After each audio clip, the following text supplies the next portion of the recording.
कल देवता के गोढ़ल सवारल हऊ हमरे खाती जमी पे उतारल हऊ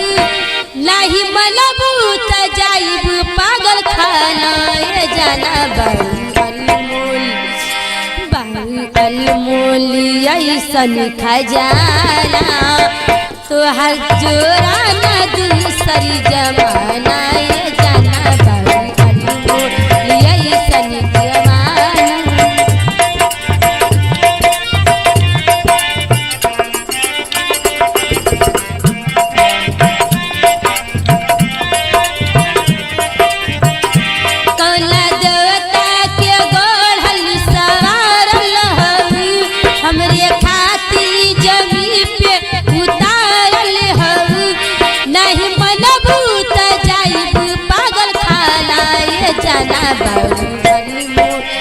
ऐसन खजाना तो हर जोरा न दूसरी जमाना ये जाना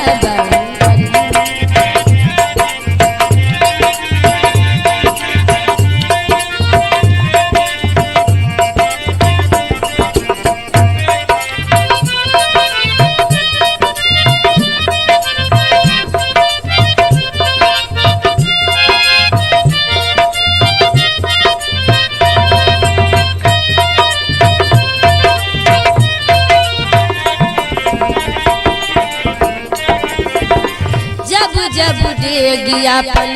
धरब सजनिया भागी खुली जाई जमीन के ओ करे तू बनबू कनिया रनिया आइल बार किस्मत के छीन के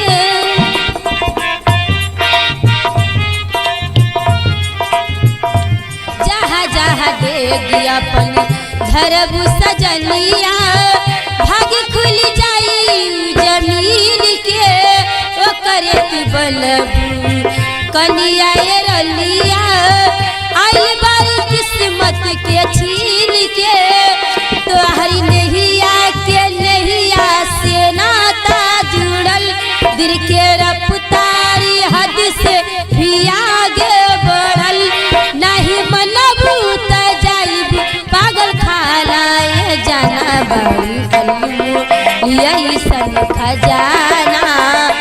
तो हर जोरा न दूसरी जमाना ये जाना।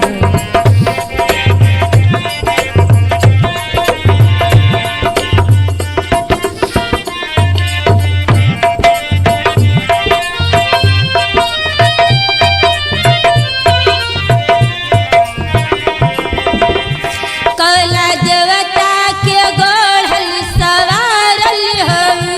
हमरे खातिर जमी पे उतारल हऊ नहीं मनबू त जाइब पागल खाना ये जाना बाल ऐसन खजाना तो हर जोरा न दूसरी जाना।